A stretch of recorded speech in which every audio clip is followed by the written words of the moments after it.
மியூட்ல வேற இருக்கீங்க.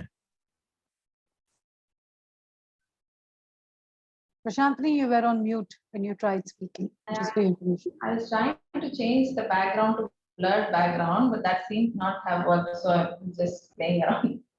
Okay. I just also wanted to check if video is coming. Great. I think no, the cloud recording is not going on. So now I'm recording into my local computer as a backup measure. Okay. And I don't know why. And I will share this with Sanjay ji. I will share the recording part.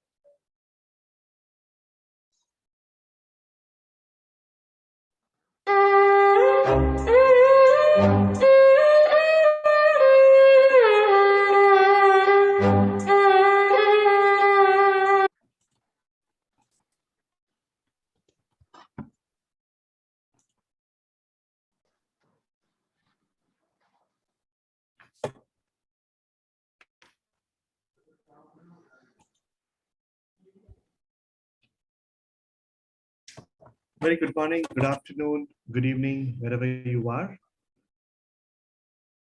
A warm welcome to all of you to this morning's session. We have a panel discussion here presented to you by IIBA India and IIBA Chennai chapter on the topic remote working, wins and challenges. I'm Ashok Nichani, Vice President, Professional Development at IIBA Chennai chapter. It's my privilege to introduce to you all the distinguished panelists for today's event. I'll begin with Mr. Beno Sebastian. He's a General Manager, Global Planning and Forecasting at Ford Motor Company. He brings with him 24 years of IT industry experience on software development, engineering, project and program management, portfolio management, business process re-engineering, agile transformation, and organizational transformation. Welcome on board, Mr. Beno. We have with us Ms. Prasantini Kalyanasundaram. Prasantini has over 17 years of experience. She's been working with people at CM in Evonsys as a product manager. She's also an active member of the IIBA Chennai chapter and is the Vice President for membership. She's fond of building the community of business analysis, practice, networking, and knowledge. Welcome on board, Ms. Prasantini. Our next panelist is Mr. Sanjay Kumar. Mr. Sanjay has played diverse roles during his 30+ years of career in the information technology and operations arena. His business and technology experience exposure covers retail banking, insurance, wealth management, and trading systems. He's played key roles in various organizations such as ITC Infotech, HCL Technologies, Mphasis, Westport, Citibank, and Capital One. He's also completed his MBA in finance from Wharton Business School and a bachelor's in instrumentation and mechanical engineering from BITS Pilani. He's also the president of IIBA Bangalore chapter. Thanks for your time today, Mr. Sanjay, and welcome on board. Our next panelist is Mr. S. Satyanarayanan. Satya is a fervent, self-driven professional with over 18+ years of rich experience in supply chain architecture, governance, consulting, business development, and people management. He's an associate director with Cognizant, responsible for delivery and pre-sales of projects and programs. He's also a mechanical engineer and holds a management degree from Symbiosis and certified production and inventory management from APICS USA.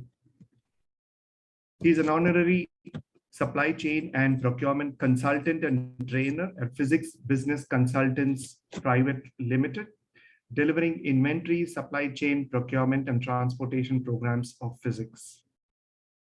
He's also an honorary consultant at Proper Apps Private Limited in developing supply chain mobile applications.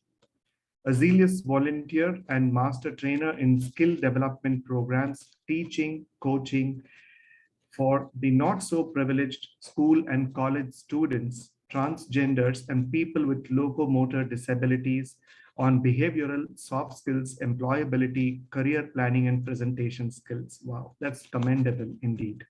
He's also an ardent public speaker and has held the post of VP membership in Dynamic Leaders Forum of Toastmasters Club. He's also a member of IIBA's Chennai chapter, and he's enthusiastic about doodling and miniature modeling. Thanks for your time today, Mr. Satya, and welcome on board.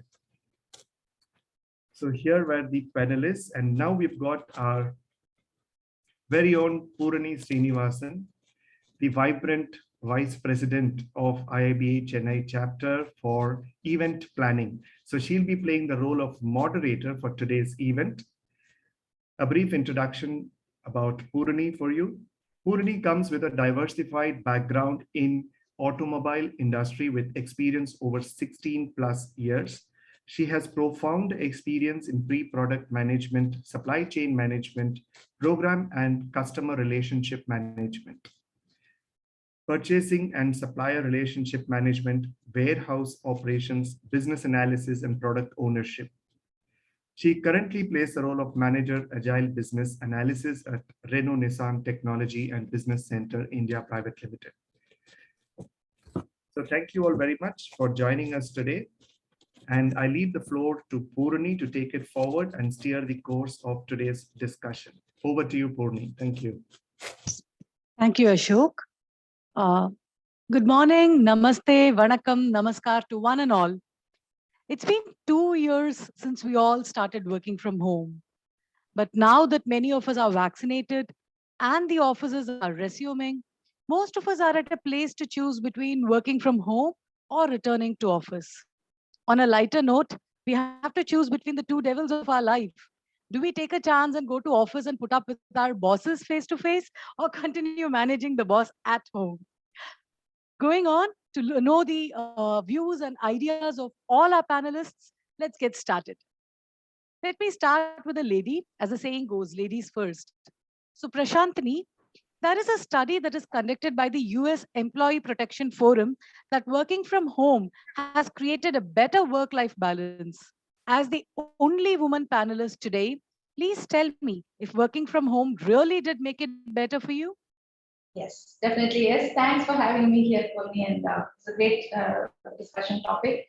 Definitely a yes, but there were times in the past where I thought I was constantly super busy and it was getting too exhaustive shuffling between home and work, and there was never a free time or a personal time, if you know what I mean. So then I realized balance is just not about time management, but it is also about boundary management. So I set clear boundaries, I reprioritized things and did only things that mattered most in both personal and professional spaces. I learned to say no to my distractors. So though it was challenging initially, after adopting to this lifestyle, I actually realized that working from home can actually offer greater flexibility in managing their work-life balance. Now I get to spend more time with family. There are days, even work days, where we have all the three meals together, which has created happy memories and great bondings. I've taken time out for self-improvement. I managed to pick up a health routine. And some of my passion projects, which were in the to-do list for a long time, has now moved to doing or done in the recent months. From a career growth perspective, I wanted to scale up from a PA to a product owner, and then I kind of accomplished that. So I would say that I definitely, though it was a struggle in the beginning, I've kind of adapted to this, and this balance, the work-life balance, was great to me. So the key is setting up clear boundaries, knowing your goals with clarity, and sticking to smart work, as in doing only what matters most. That's my 2 cents to it. Wow. Thank you, Prashantini. That is an individualistic view, but what about a group view? Let's go to the men and take their opinion on this. So Binu, can you please share your perspective on creating better work-life balance? So I feel that actually it was similar to what Prashantini mentioned here. So nothing different when it comes to, you know, different gender. But what I see here is in the pre-COVID situation, the activities which we used to perform was more place dependent. Like we used to, group activities based on where we are, and then we used to actually perform those activities from that particular place. So we used to actually hear, don't take office work home, or office is not a place for personal work, right? But now the situation changed. Now it constantly remains in one place, but there is no major change in the activities other than the travel to office and back. So more than work-life balance, here I see is how we can actually manage work and life. Can we actually have, because all the activities currently can be part of a same backlog, right? We don't have to actually separate it. There is no clear distinction. We have to actually mark between this is work, this is life, because you are at home.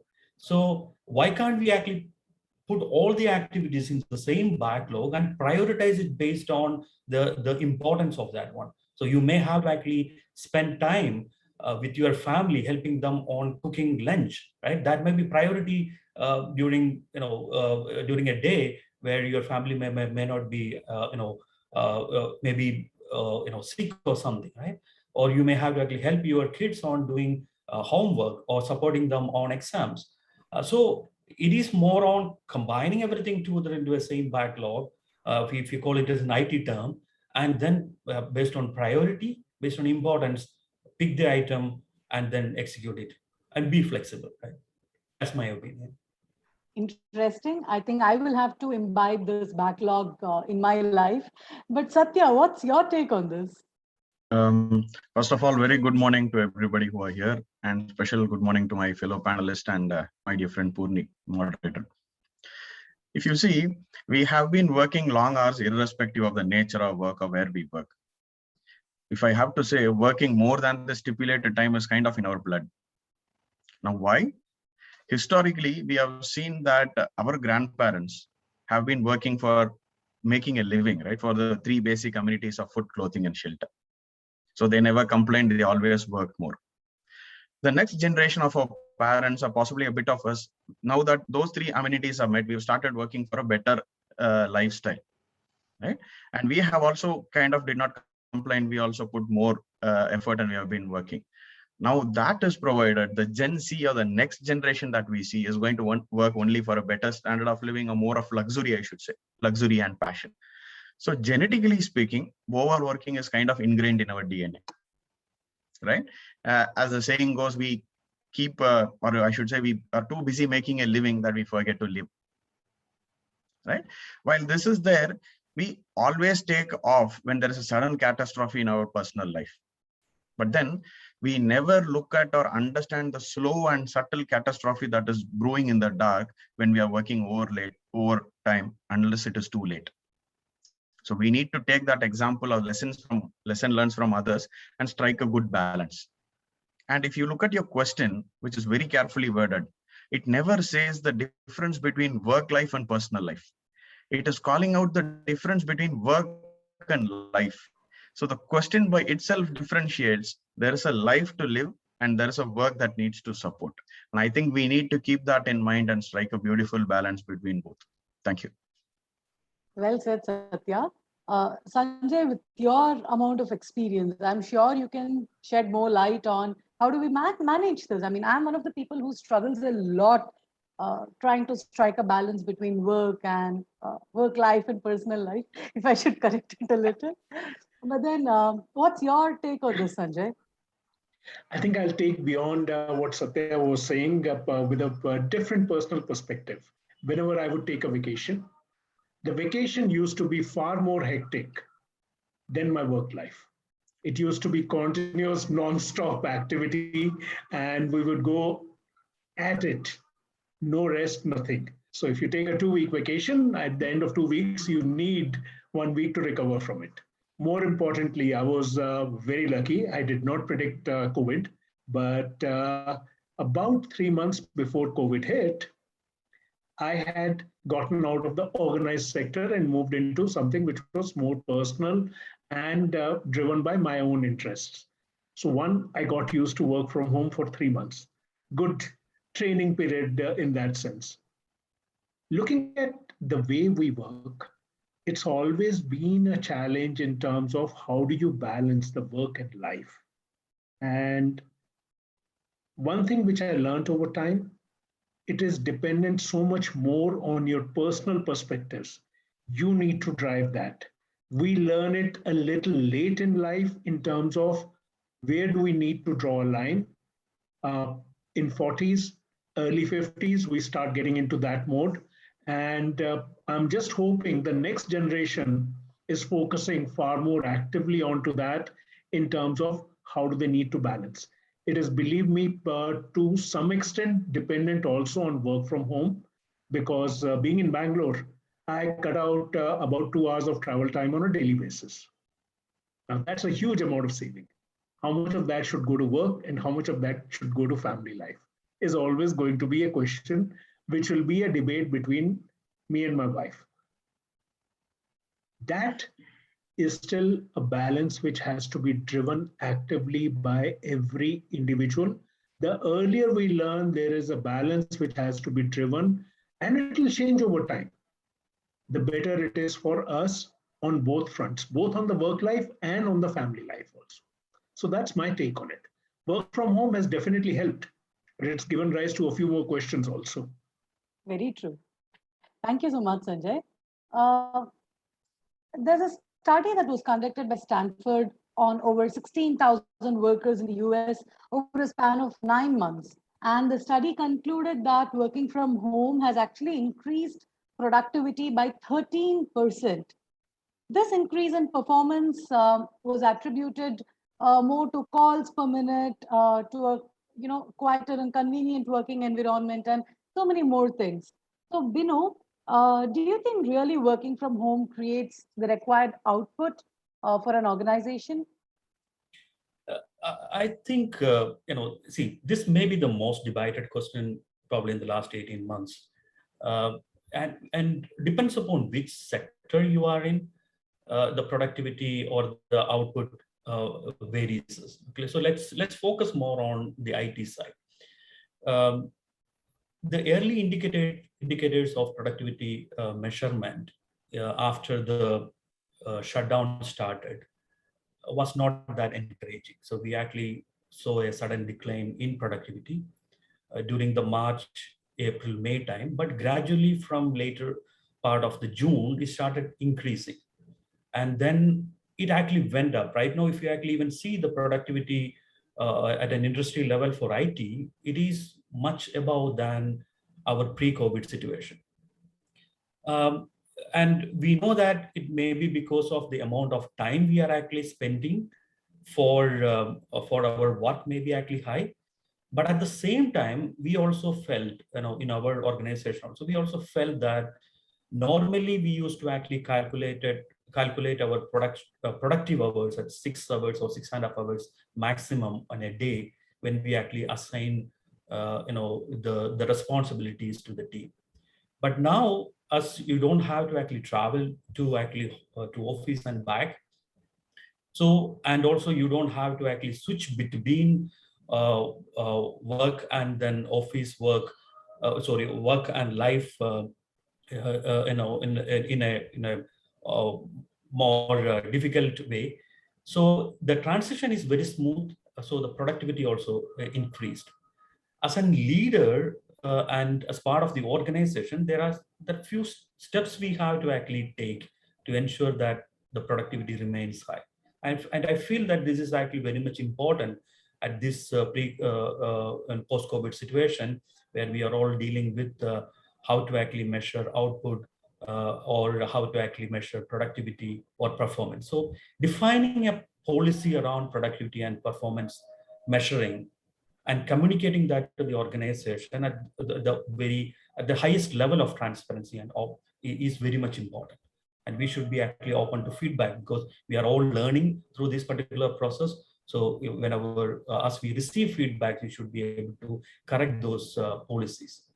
The second one is defining the KPIs for or key performance indicators for each roles, and then ensure that clarity of those expectations are very clear and shared with the people whom we are actually working with. So you have to actually mention that your performance will be measured based on these KPIs.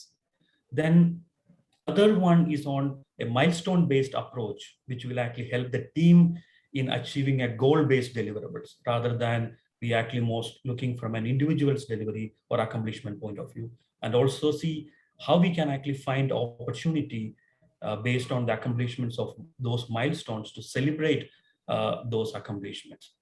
Then measuring the performance based on an outcome instead of an output is what we should actually do, where the objectives and key results are should be the base to actually measure that.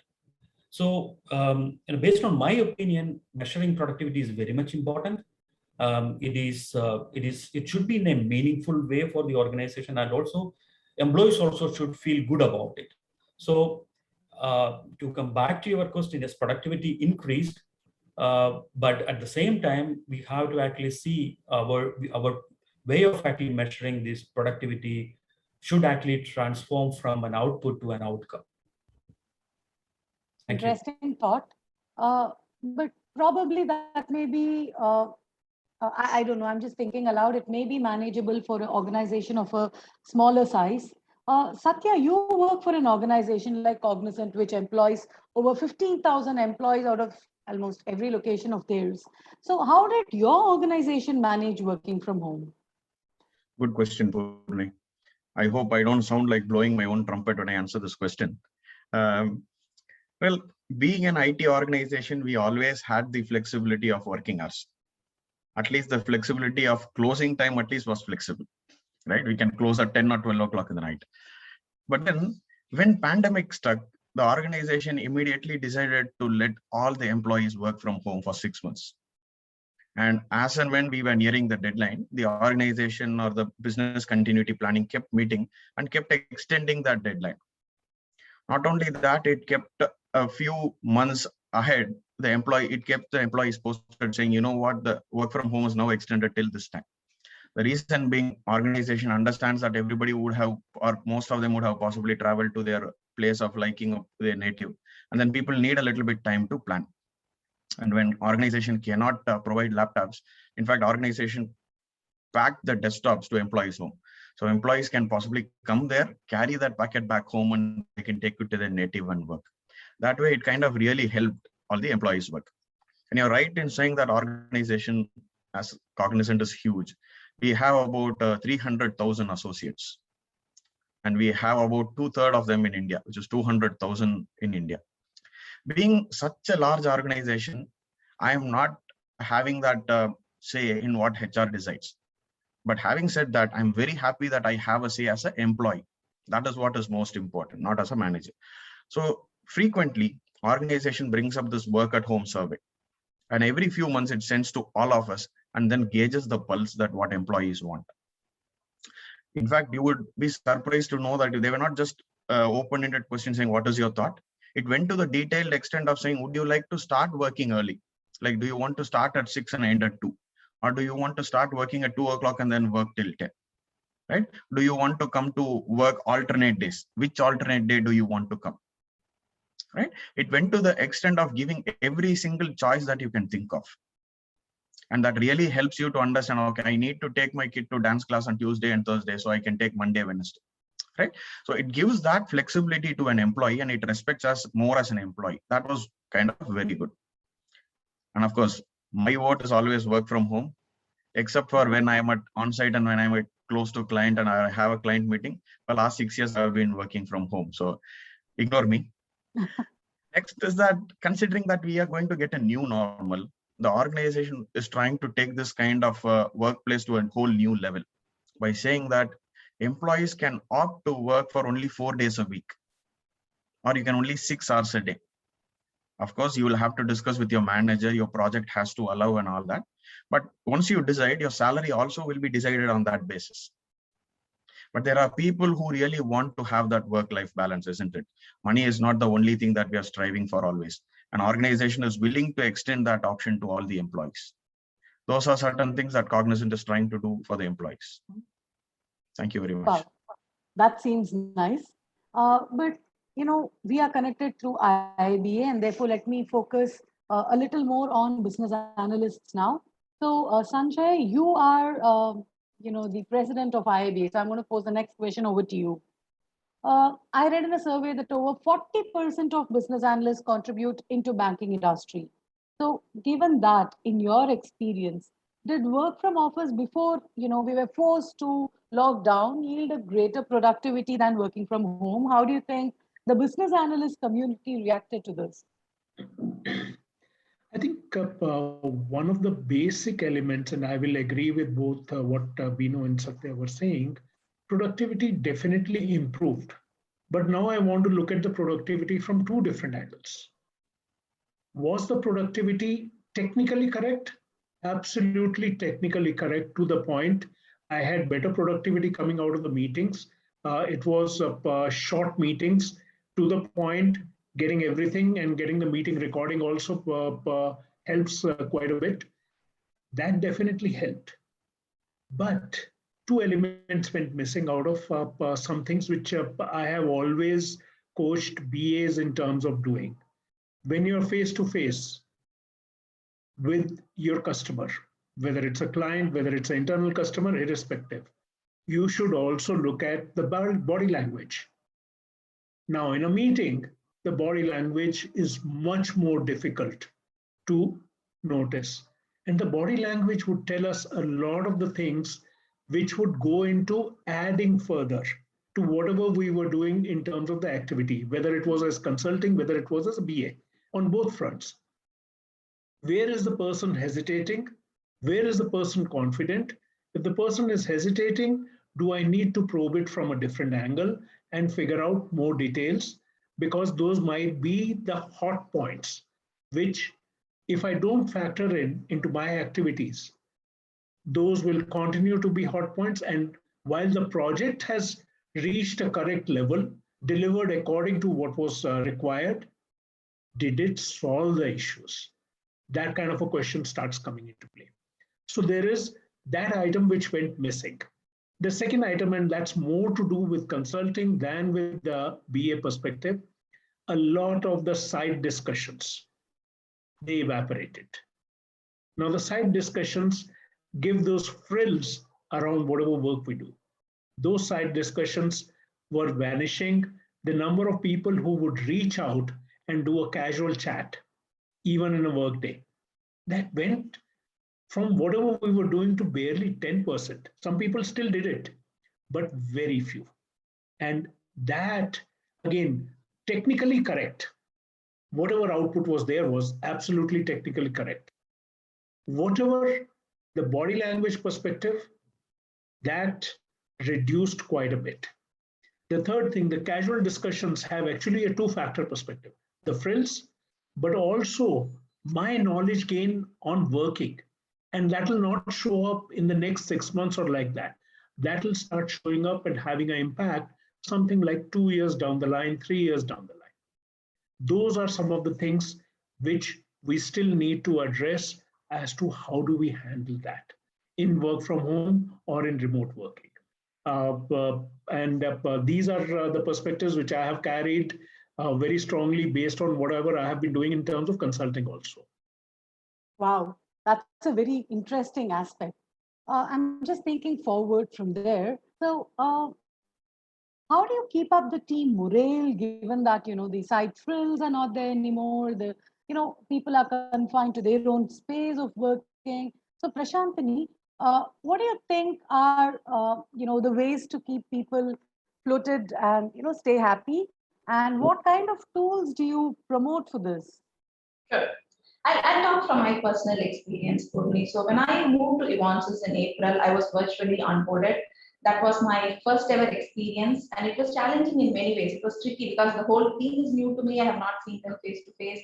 And on the other side, I realized that many of my teammates were also struggling to build such a rapport because they all kind of dispersed to their natives, and they've also not seen each other. Over time, I realized the team was kind of in a starving stage. where there were a lot of conflicts of opinion, resistance, which eventually led to lack of participation. If there are meetings where when we ask for the status, even then we wouldn't get enough response from the people. And honestly, there were issues with team members where they were not ready to accept me as a new member and the positioning as a product management for the first time.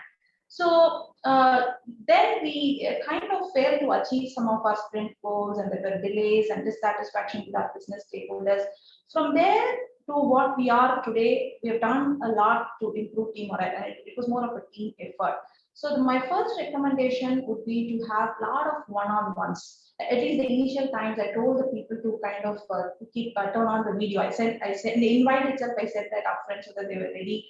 I recently read a report which states that about 82% of employees appreciate having at least once in a week a one-on-one with their managers, at least post-pandemic, because they needed that space to connect with the managers and express their concerns. And we also try to create a culture to motivate the employees to come and seek feedback. It is not like I have to give you the feedback. When you have done something, accomplished something, or when we are discussing on the demo preparedness meetings, you come and ask, is this okay? Can this be made better? So that the conversation becomes a lot more easier. So in our organization, we use Microsoft Teams as our primary means of collaboration, which comes with a lot of inbuilt apps. Like it has got a whiteboard, it has got polling, and a lot more built apps that you can readily use. And we also use a communication platform called Pulse within our Agile Studio, where we kind of use our user stories and publish maintain, which also sends notifications. So that was our central location where any clarifications or any discussions about our work-related matters happens, and it was easier to track that. We also have something called Time Pulse, which is more like an employee engagement and feedback software. So every time there is an appreciation, when we want to like broadcast to a wider audience, we use that, and we use that for also sending back constructive feedbacks. Though there are tools and they can achieve something, I think it's up to us, up to people to kind of do virtual team building exercise. So in our team, at least with a couple of us who are really comfortable, we try to do video conferencing as much as possible. And mostly we do that on Fridays. We call that as Friday fun. We tend to have lighter discussions during that time, like coming up with your weekend to do movie list. And the activities like asking them to upload the photo of their dream vacation. And that was the time when we were in peak lockdown. So I was just telling, let's at least do that in dream. So come up with a photo of your dream vacation, paste that into the chat and have some discussions oriented towards that. Why do you like that place and things like that. And we've soon, coming up, we've soon planned to prepare a collage of all our work, home office photos and kind of put it as a virtual background. So crazy things like this, but I think it definitely helps to build that rapport. And sometimes it's between meeting up the deadline and also having some concern towards your people. They have got a lot of responsibilities at home, taking care of like household chores, taking care of the kids and things like that. So it's balancing between that, trying to understand them with empathy, being honest with them. So I think all that is also important above and beyond the tools that we use. Well, what you're saying is what I have done right now as a virtual background. So this is a photo of Faroe Islands where I want to visit sometime in my life. Managing, I'm currently today in middle management. So I directly manage a team. That is one kind of a challenge, but you head an entire department. So you have people who manage people. So in your experience, what do you think will make the entire team, at all levels, feel pepped up and continue to do their work, or bring about more? And what kind of things, tools and collaboration ways do you recommend? Right, so my team is actually a globally distributed team where we are having presence in US and here in India. And we used to actually operate like this for the last 10, 11 years. So even though in-person interaction is very much important, but we were actually used to operate mostly in a virtual model for a longer duration. So either interacting with our business counterparts in US or Europe or different parts of the world.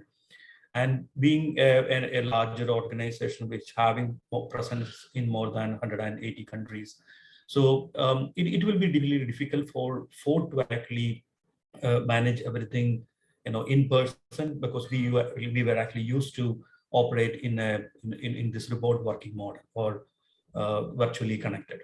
But like Sanjay mentioned in his as part of the previous question's answer, um, working from home reduced opportunity for social interactions. So wherever the people used to actually come together and work from an office facility, and this reduction in the social interaction or opportunity for social interactions will have impact on their emotional connect, as well as on a longer run, this may even result in building trust deficiency among the team. So I feel as a major action we as leaders has to actually take for keeping the morale high of the team is actually promoting or providing a sense of togetherness to the team. Okay, so by giving a team-based importance for a team-based goal rather than concentrating on individuals' performance. So I agree with what Prashant mentioned about how we should actually achieve that. A periodic connect with the team is actually, or individuals are very much important. One-on-one meetings, very much important to really connect with them, checking with them how they are actually doing, how their family is actually doing, is there any challenge they are actually facing, and supporting them on addressing those challenges. And then organizing virtual get-togethers. That's so even we actually do in Ford also. There is actually periodic surveys which we actually conduct for collecting information from the team, from the feedback from the team, and also to see how we can actually improve on many areas which is where there is an opportunity for improvement. Then talking about virtual team events, we are actually looking for celebrating any milestones, achievement of any milestones, any goals. And last year, we actually tried to bring back our coffee machine stock virtually. So like Sanjay was mentioning about, those are the things which we are missing a lot, right? The coffee machine talks, or the discussion we used to actually have on the lunch tables. So we actually use the WebEx team room facility to open a room during the coffee time, so that anyone want to actually just join that particular room with a mug of coffee, and then have some discussions which is totally different from the official discussions they are actually having. Then talking about the tool, so that's one interesting thing which happened during the COVID situation, introduction and growth of lots of collaboration tools. So like the Zoom itself, we are actually using now. It's actually, it's actually a product of the COVID situation, right?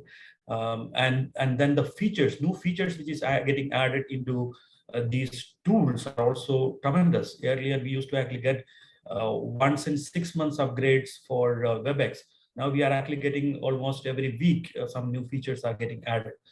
So, but when it comes to recommending tools for collaboration, I recommend two sets of tools. One is the tool which is actually which your organization is recommending. So for the official purpose, it's mainly because of considering the data protection, privacy, and also keeping the secrecy of the discussions you are actually having. So whichever tool your organization is actually recommending for that purpose, use that. But otherwise, whichever tools which you are actually comfortable with, either maybe WebEx, the WhatsApp chats or calls, videos, whatever it's available, use that for your personal purpose, or connect with your team, whenever there is no official things are actually getting discussed. So that's my opinion. Very interesting, Binu. As our attendees are also, encouraging us with so many comments and participating along with us. Just reading out one of it, social interactions are paramount in building team spirit. Yes, I completely agree. But there's I actually read about a psychological survey that was conducted that, while working from home, many people went through emotional distress. There were many cases of feeling alone, and that leading to some kind of a stress, an emotional stress that created in people. So, Sanjay, according to you, how do you think various organizations support this, and how do you think they support their employees? I think what I would take is a very different take onto that. When I left the organized sector, I moved to the NGO and social environment. And we were working with the girl children in high school and ready to move to college. One of the things which was there, we were having weekly discussions with them, weekly meetings with them at school. So with a nice group of 30, 40 kids, have a discussion, get them to open up, get them to talk about the challenges they are facing. The social challenges brought about a very, very different perspective. These families not only did not have any kind of technology help, so no smartphones, no laptops at home. How do you start connecting? We worked with multiple options, so it forced us to start looking at how could we connect. We came about, so I'm talking technology only, but I'm talking with a very different perspective. No internet. And here we went to the old IVR kind of systems. One company which has done that, we could record short conversations, which could be anything from 2 to 5 minutes, publish it every week, get the listeners to contribute their thoughts. And we could then start responding to their thoughts again on the IVR. So it was a kind of a asynchronous, but conversation started off. Funny part which happened, a lot of these kids come from not well-to-do areas. So in October, November, when COVID numbers came down, we actually went to meet a few of them, got our volunteers to go visit their homes. Perspective was twofold. One, to find out how they are doing, how their families are doing, and second, to start reestablishing the connect which we had lost over 6-7 months, which was no face-to-face connect. One such incident comes up, sticks very strongly with me. We went to Ejipura area in Bangalore, which is one of the bigger slum areas onto that. And by the time I had finished my 3 hours of round, I had something like 6 or 7 girls taking me from one home to the next home. This had become their social gathering perspective. Not only they were meeting friends, but they were guiding me across those areas. So definitely the kind of perspective which we have to go a longer way in terms of establishing that social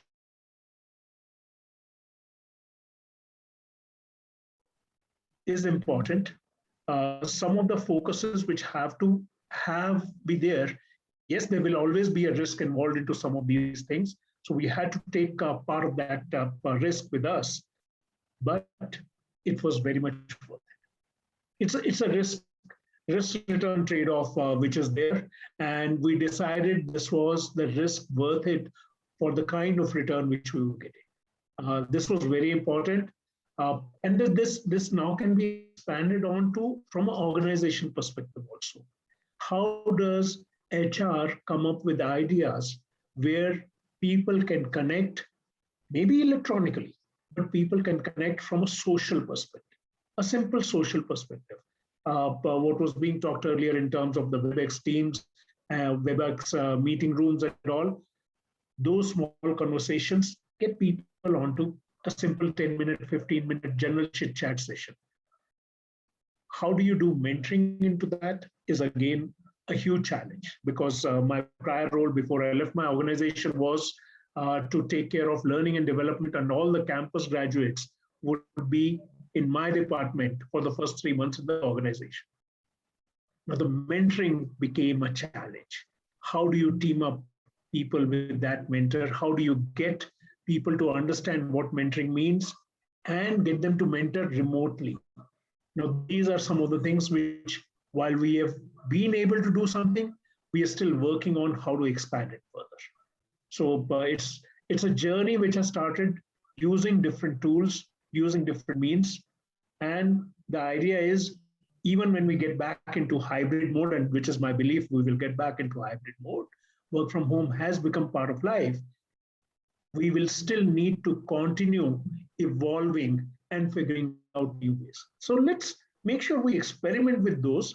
Not every experiment will succeed, but let's figure out and contribute those experiments and the results with everyone.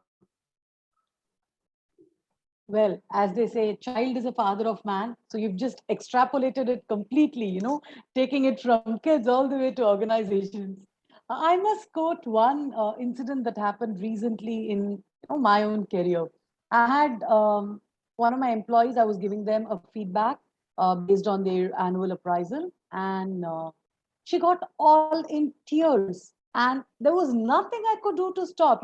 I rescheduled the connect for the later part of the day, but she again got back into tears. So given this kind of a scenario where, we have, psychological study that says a lot of people have had issues, given all of these, Satya, how easy or difficult was it for you to provide direct feedback to your employees? And do you have any specific lessons that you have learned that you'd like to share with us?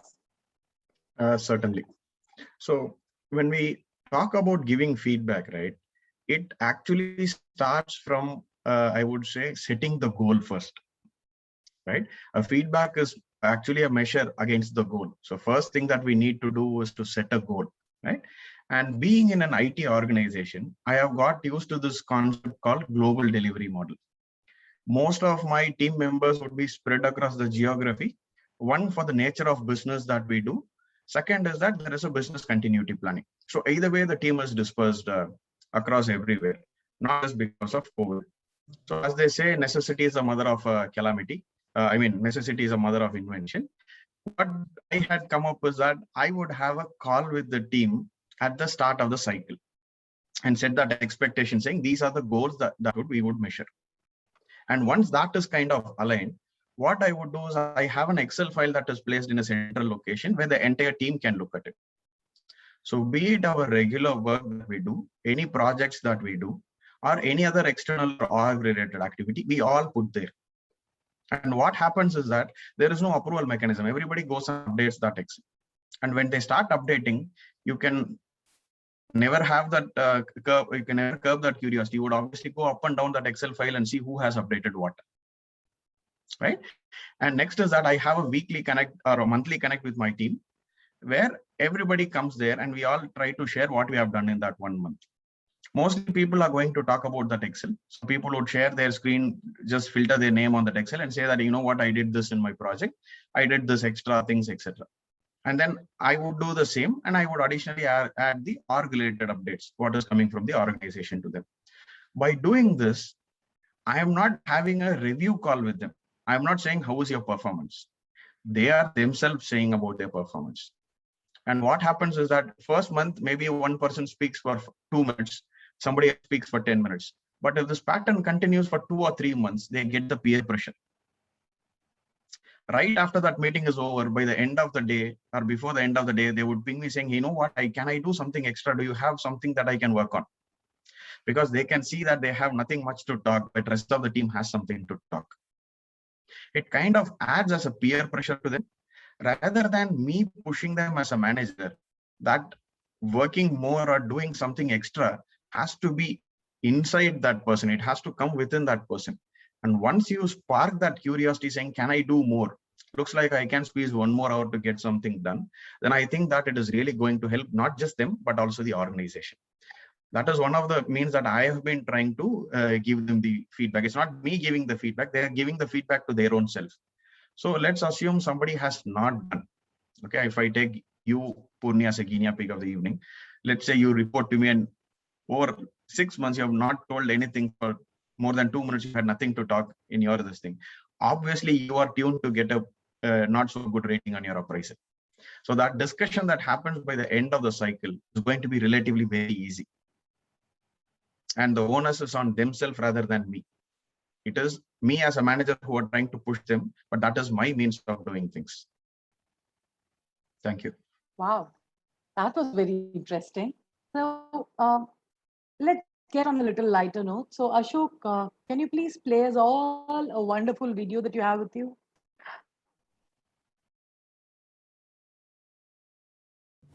Anyways, and once we have that, we can close tickets faster. Sorry, one sec. So we've been getting some complaints. Tom, is it possible you're in denial? Huh? Well, it feels like you haven't really come to terms with being back at the office after all this time at home. What office?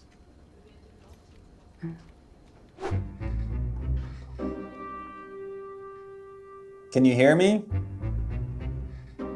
What? Yeah. I can't hear you, man.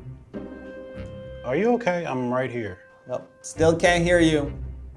You're probably on mute. Huh?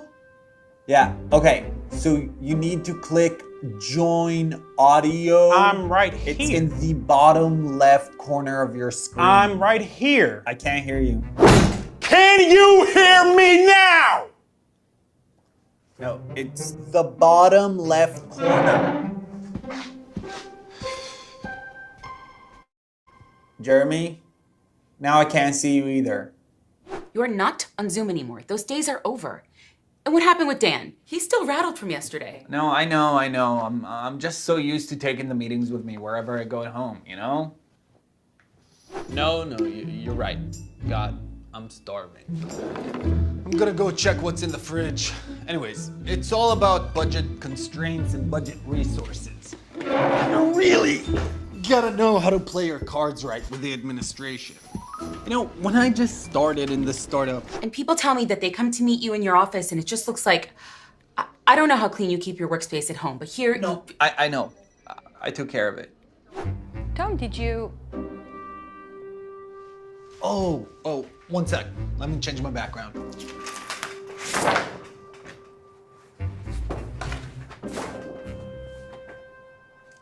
So, you need anything? Is your modem fine? What's up? And what about you leaving the bathroom door open when you're, you're not at home anymore, seriously. Oh, no, that never happened. Whoever told you that is a liar. That was me! One last thing, Tom. Were you screaming at people that came to you for help? Hey, Tom, there's something wrong with my printer. I think the case Yeah, 1 second. I don't care about your damn printer! Why aren't you opening a ticket? So, your printer. Why can't they keep opening tickets online like they did when we used to work from home? It is how it is, Tom. You have to be patient. And in general, you have to be more open to people who... Tom.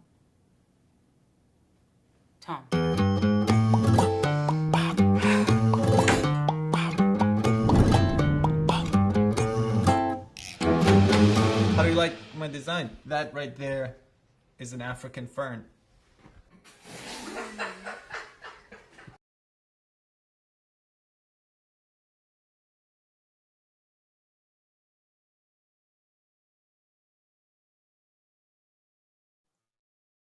That was a fantastic summary of the challenges of work from home and getting back to office.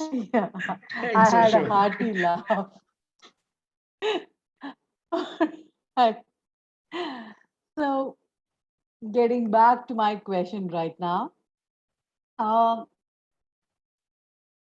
that we've discussed a lot about working from office and working from home, the pros and cons of both models. So what do you think is going to be the future? So I'm going to pose this question over to Satya.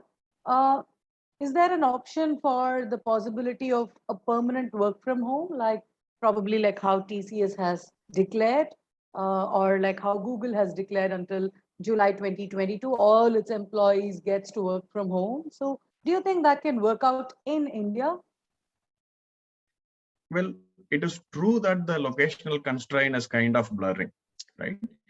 Roles like sales, which require the most travel in our times, is also becoming remote these days. So the new normal where we work from will be called office, be it the desk that I have it in my home, in my study room, or I'm just sitting in a hotel like this and then doing a work. So practically I am in office, right? So that is how it is becoming. And if you ideally see, the situation is so becoming that it is not about the physical availability of an employee, but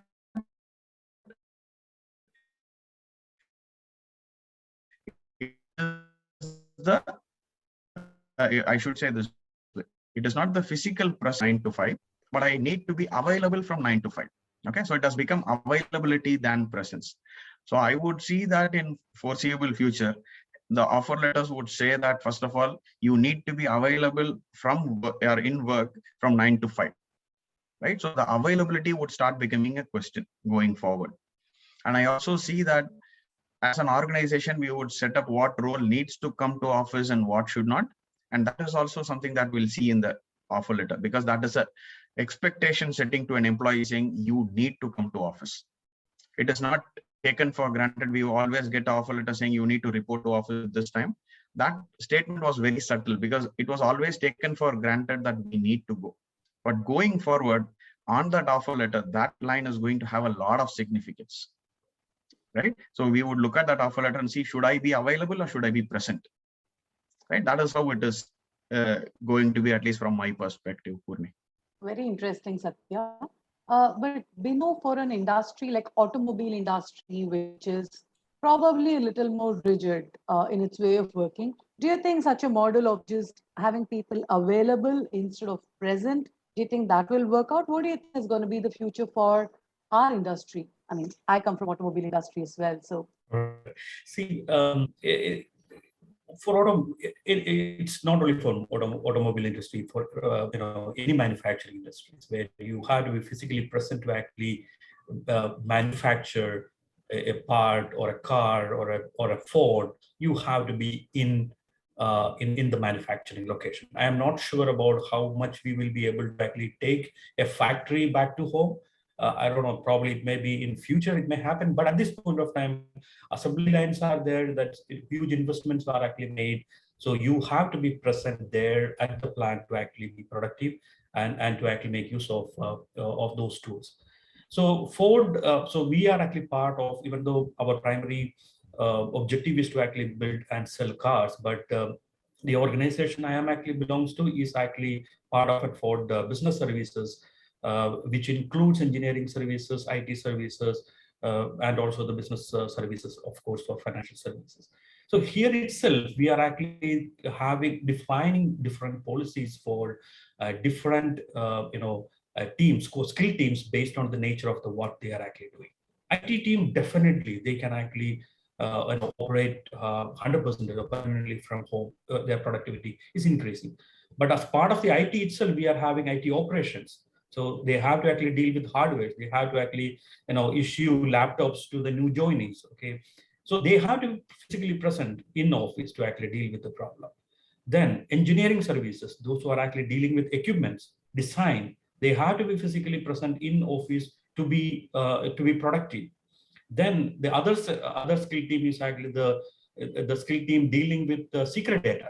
So vendor payments, payrolls, other secret, the new designs we are actually doing. So we don't want, as an organization, to actually expose these type of secret data to outside of our office premises or office network.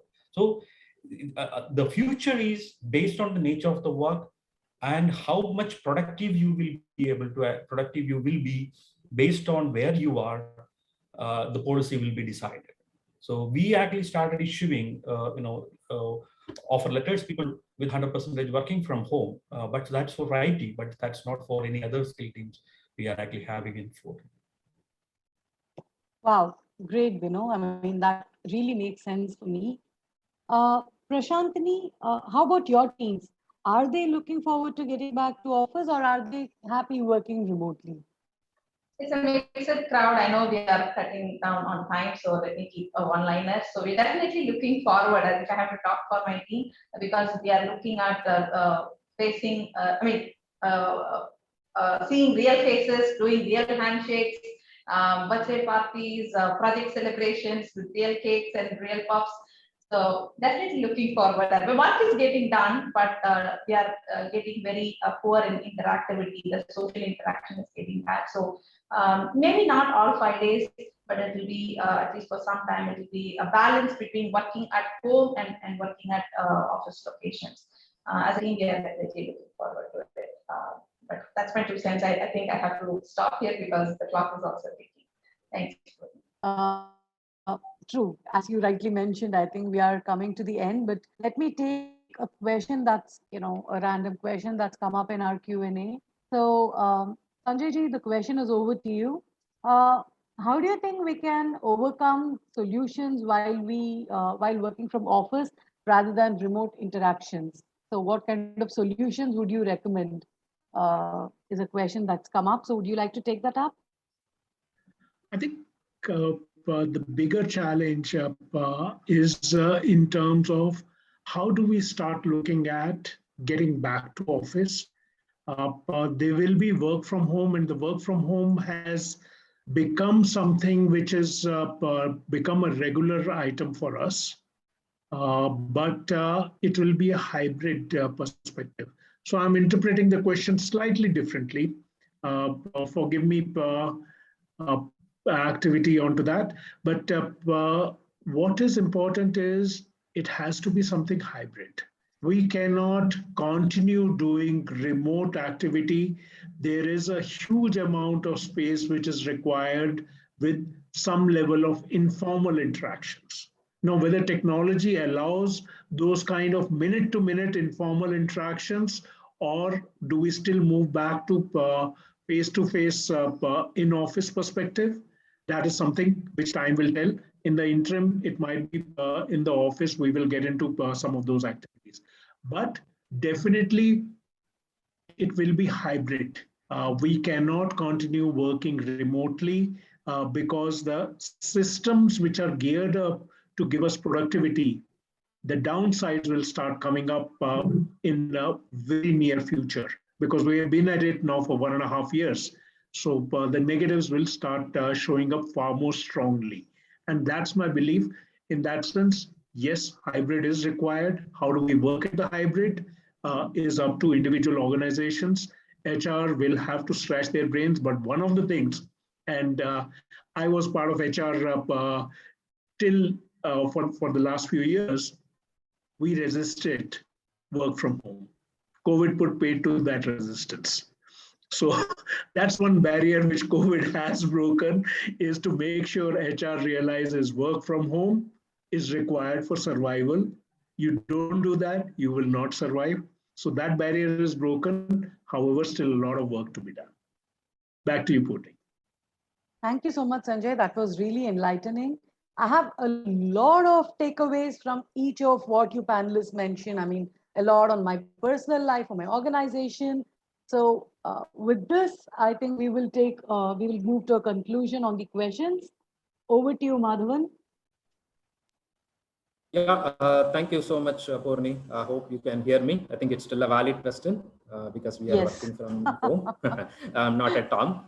Okay, so fantastic session. So heartfelt thanks to all the panelists, and also to you, Vibrant Purni, for facilitating, and to Ashok for an excellent introduction, and thanks to the genius Raja for setting up with fantastic music. Yeah, if you just get to another slide, Ashok, please. Yeah, right. Can you just build on this, please? Yeah, thank you. Yeah, so it's IPL time. So I just wanted to take a quick single.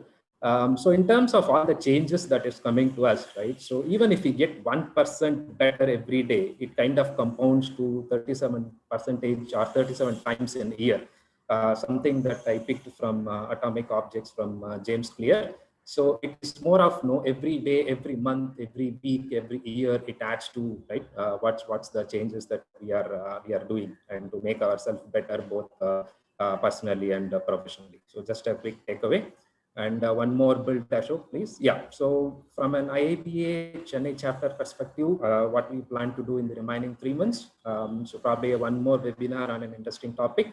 And also we would like to give a overview session on the IAPA certification, the data analytics.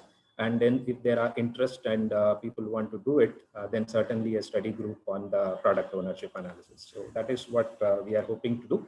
Again, I thank everyone, thank all the panelists, and thank all the participants. So a lot of background work happens before we kind of successfully conduct this. So stay safe, and see you all soon. Thanks a lot. Thank you. Thank you. Thank you, everyone.